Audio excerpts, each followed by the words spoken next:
පළමු තරගයට වැස්සෙන් බාධා වෙයිද? පරණ පන්දුවෙන් වැඩ දාන්න බලාපොරොත්තු වෙන බංග්ලාදේශ චාමිකද චන්දිමාල් කතා කරන ක්‍රික් එක්ස්ප්ලනේෂන් තුල.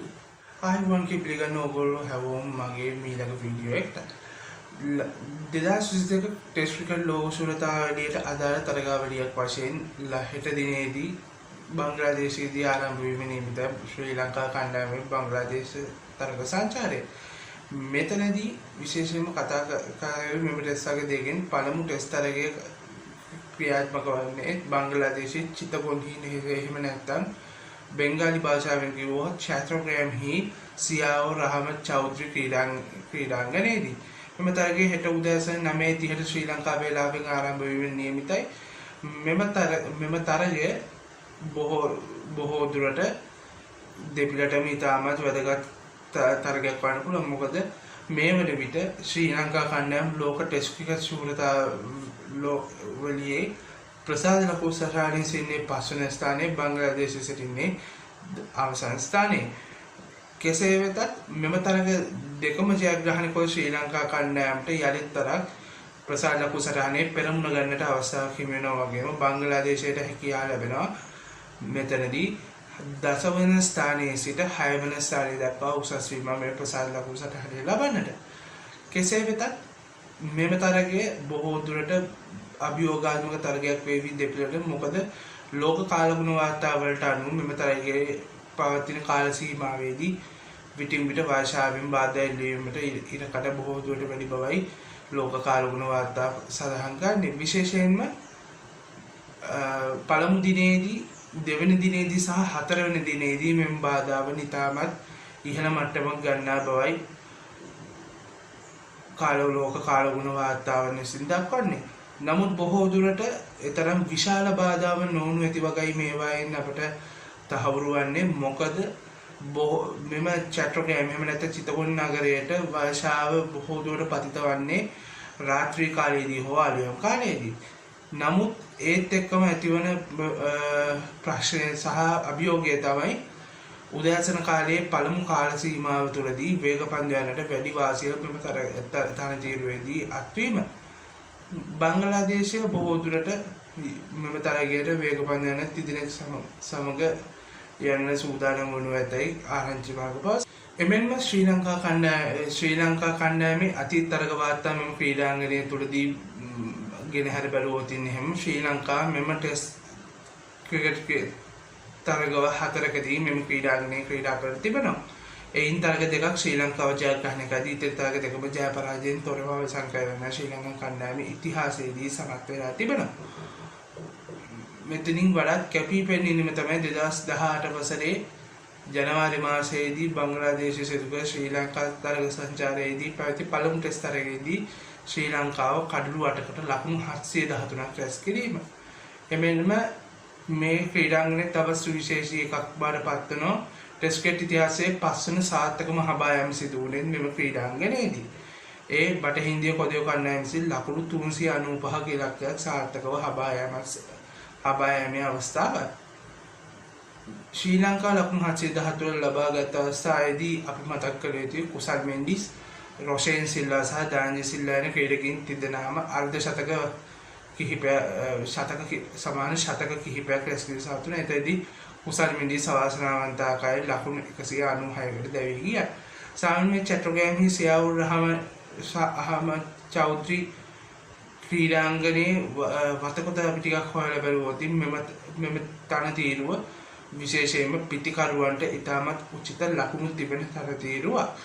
නමුත් මෙතනදී ඇති වුණු ගැටලුව තමයි මෙම තරගයේදී විටින් විට වර්ෂාවෙන් ඇති වුණු බාධාවන් එක්ක මෙම තරගයේ තනතිරුව සැකසූ තනතිරුවේ යම් වෙනස්කම් අනිවාර්යෙන් ලැබෙන්නට පටන් ගනිමි. මොකද වර්ෂාවත් එක්ක ලැබෙන තෙතමන ස්වභාවය සමග වේග පන්දු යන්නට විශේෂයෙන්ම උදෑසන කාල පරිච්ඡේදයේදී හොදින් පන්දු යමින් පිටිකරුවන්ට තරජයක් කෙල්ලකින් බොහෝ දුරට පහසු වෙනවා ඇති. එමෙන්ම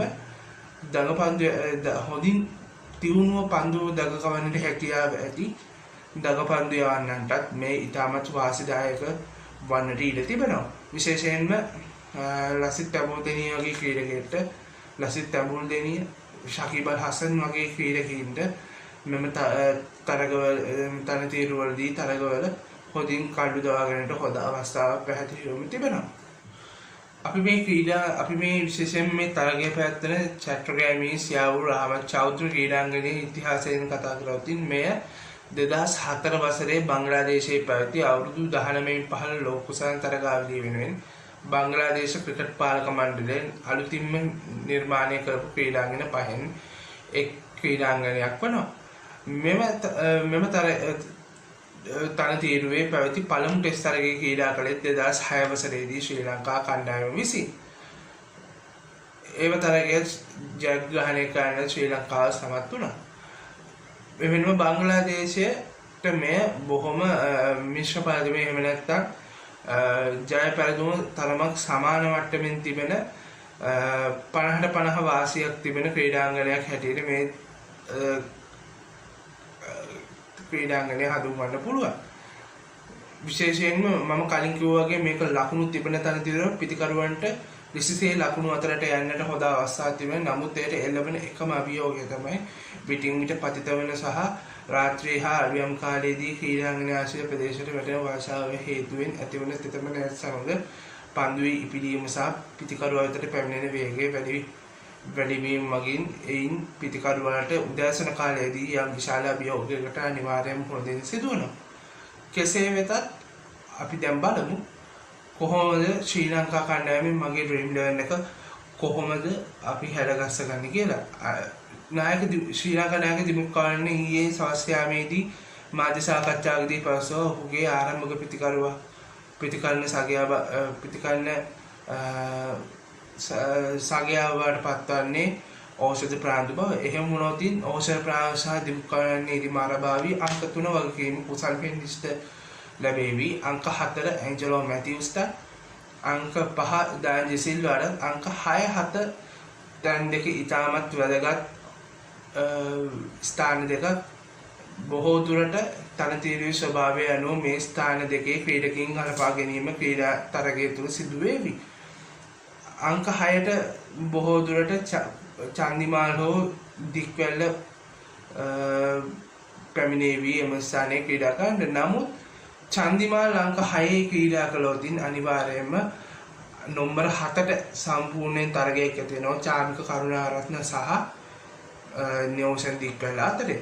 මොකද මෙම තනතිරුව මම කලින් වගේ වැස්සත් එක්ක වේග පන්දු යන්නට යමක් කළ හැකි තනතිරුව බරපත් වුණා. ඒ හින්දා අපි වැඩිපුර බෝලින් ඔප්ෂන් එකක් එක්ක යයිද කියන කාරණය ඇතැම් විට ඉෂ්ට වෙන්නට පුළුවන්.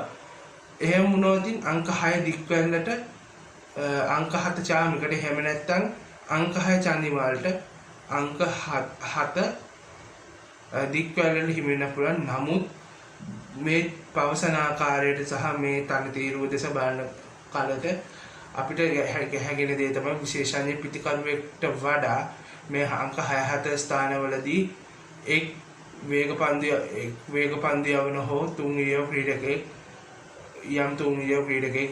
යොදවා ගැනීම මෙම තනතිරුවේදී කණ්ඩායමකට ඉතාමත් වාසියක් වන්න පුළුවන්. එමෙන්ම පන්දුවේ මේ අංශයේ රමේෂ් පෙන්ඩිස්, ලසිත් තැඹුල්දෙනිය, කසුන් රාහිත සහ විශ්ව ප්‍රනාන්දු බොහෝ දුරට ක්‍රීඩා කරાવી. මොකද මෙම තනතිරුව තෙතමනේ සහිත පසුබිම හේතු වෙන්නේ බොහෝ දුරට වේග පන්දු යනට මනා වාසියක් මෙම තනතිරුව උදෑසන කාලයේදී ලබා ගන්නට හැකියාව ලැබෙවි. කෙසේ වෙතත් බංග්ලාදේශයත් පසුගිය දිනයක සඳහන් කළා ඔවුන්ගේ ප්‍රධාන පූර්වක දකුණු අප්‍රිකානු ජාතික රසල් ඩොමින්ගෝ ඔහු පවසා සිටියා 26 වෙනි ක්‍රීඩක යසීර් අලි පසුගිය ටෙස්ට් තරගවල හොඳින් ක්‍රීඩා කළත් මෙම තනතිරුවේ හැටියට අපිට 3 මිලියන ක්‍රීඩකයෙකුගේ අවශ්‍යතාවය පැනනගිනවා කියන එක. ඒ හින්දා බොහෝ දුරට මෙම තරගයේදී අංක 7 ස්ථානයේ ක්‍රීඩා කරපු යසීර් අලි වෙනුවට මොසදෙක් හුසේන්ට ඔවුන් අවස්ථාව ලබා දීමට උත්සාහ කරන බව තමයි රසල් ඩොමින්ගෝ මාධ්‍යමයේ පවසා සිටියේ. එමෙන්ම ඇලන් ඩොනල්ඩ් හිටපු දකුණු අප්‍රිකානු සුපිරි වේග පන්දු යවන්න ඔහු මේ වෙලට බංග්ලාදේශ ජාතික කණ්ඩායමේ වේග පන්දු යැවීම පිළිබඳ පුහුණු උපදේශක ධූරයක් දරමින් සිටිනවා. ඔහු මාධ්‍යයට පවසා සිටියේ බංගලාදේශ වේග පන්දුයන්නන් හරහා පන්දුව පරණ වීමෙන් පස්සේ කියන්නේ පන්දුවේ ෂයින් එක ගිහිල්ලා පන්දුව බොහෝ තරමක් පරණ වුණාට පස්සේ එයින් කඩළු දවා ගැනීම ශ්‍රී ලංකා කණ්ඩායමේ කඩළු දවා ගැනීම කෙරෙහි තම වේග පන්දුයන්ගේ ෆෝකස් එක තමුන් සකසලා අවසානයේ කියලා කාරණේ. ඒ කියන්නේ බොහෝ දුරට මෙම තනතිරුවේ උදෑසන කාලයේදී පරණ පන්දු වලින් ඉතාමත් හොඳින් පන්දු යවා ශ්‍රී ලංකා කණ්ඩායමේ කඩළු ලබා ගැනීම ඔවුන්ගේ බොහෝ දුරට උපායක් වන්නට පුළුවන්. එයට හැඩ ගැසීම තමයි වඩාත් සුදුසු කාරණයක් බවට පත්වන්නේ ශ්‍රී ලංකා කණ්ඩායමට. එමෙන්ම බංගලාදේශ සුපිරි තුන්විය ක්‍රීඩකයෙක් වන හිටපු නායක ශකීබ් අල් හසන් පසුගිය දවසක අනාවරණය වුණා කොවිඩ් රෝගයට ගොදුරු වී සිටින බව. නමුත් පසුගිය දවසක කරපු අලුත්ම PCR පරීක්ෂණයකින් සනාථ වුණා ඔහු කොවිඩ් රෝගයෙන් සම්පූර්ණ සුවය ලබා අවසන් බව. එම නිසා බොහෝ දුරට ඔහුවත් පළමු ටෙස්ට් තරගයේ තේරීම් අතරට සලකා බලන්නට බොහෝ දුරට ඉඩකඩක් තිබෙන බව තමයි බංගලාදේශය පැත්තෙන් ආරංචි මාර්ග පවසන්නේ. එමෙන්ම තවදුරටත් කිව්වොත් මෙම තරගයේ මානසික වාසිය සම්පූර්ණයෙන්ම වගේ තිබෙන්නේ ශ්‍රී ලංකා කණ්ඩායම කෙරෙහි. මොකද බංගලාදේශය තවමත් බංගලාදේශයේදී ශ්‍රී ලංකා කණ්ඩායම ටෙස්ට් තරගයකදී පරාජය කිරීමට සමත් වෙලා නැහැ. එය විශාල මානසික වාසියක් බවට පත්වනවා ශ්‍රී ලංකා කණ්ඩායම මෙම තරගයට පැමිණීමේදී. එමෙන්ම මම කලින් කිව්වා වගේ චැට්‍රෝගෑම් නොහොත් සිතකොන් තනතිරුව හොඳ ලකුණු තිබෙන තනතිරුවක්. එය බොහෝ දුරට මීර්පූර් වගේ අතිශය බංගලාදේශයට වාසි සහගතව සකසාගත හැකි මට්ටමේ තනතිරුවක් නොවේ. ඒ ඉතා හොඳ ලකුණු තිබෙන තනතිරුවක්. එය වගේ නොවන නිසා පිතිකරුවන්ට කිසිසේ හොඳින් ලකුණු අතර රැස් කරන අතරට පැමිණ ලකුණු රැස් කරන්නටත් බොහෝ දුරට ඉඩකඩ හිමි වේවි. එමෙන්ම මෙම ටෙස්ට් තරගයේදී බංගලාදේශය පැත්තෙන් ඉතාම තරගයක් තිබුණා. ටෙස්ට් ලකුණු 5000 සීමාව ඉක්මවන්නට ඒ තමිම් ඉක්බාල් සහ මුෂ්ෆික් රහීම් අතර. මේ දෙදෙනාගෙන් ඉදිරියෙන් සිටින්නේ තමිම් ඉක්බාල්, තමිම් සමාන මුෂ්ෆික් රහීම්. දෙවනුව තමිම් ඉක්බාල් මෙම තරගවලදී ටෙස්ට් තරගවලදී ලකුණු 5000 සීමාව ඉක්මවා යන්නට ආසන්නව සිටිනවා. එමෙන්ම ශ්‍රී ලංකා ටෙස්ට් ක්‍රීඩනයක දිමුත් කණ්ඩායමට ටෙස්ට් ලකුණු 6000 සීමාව පස් කර යන්නට තවත් අවශ්‍ය වන්නේ ලකුණු 382ක් පමණයි. එම කඩේමත් අපි ප්‍රාර්ථනා කරමු දිමුට්ට මේ ටෙස්ට් තරග දෙකේ මේ ඉනිම හතර ඇතුළතදී මේ ලකුණු 382 වාර්තා කරගෙන ටෙස්ට් ලකුණු 6000 මේ ටෙස්ට් සංචාරයේ ඇතුළතදීම ඔහුට අත් කරගන්න හැකි වෙන්න කියලා අපි ප්‍රාර්ථනා. මතක තව subscribe කරන්න මගේ YouTube channel එක. එහෙනම් අපි අලුත් වීඩියෝ එකකින් හම්බෙමු. ශ්‍රී ලංකා බංගලාදේශ ටෙස්ට් ක්‍රිකට් තරගාවලියේ අලුත්ම තොරතුරු එක අපි ඊළඟ දවසකදී ආයෙත් වරක් හමු වෙමු. එතක ගිහින් එන්න. ජය වේවා හැමෝටම. පරිස්සමෙන් ඉන්න.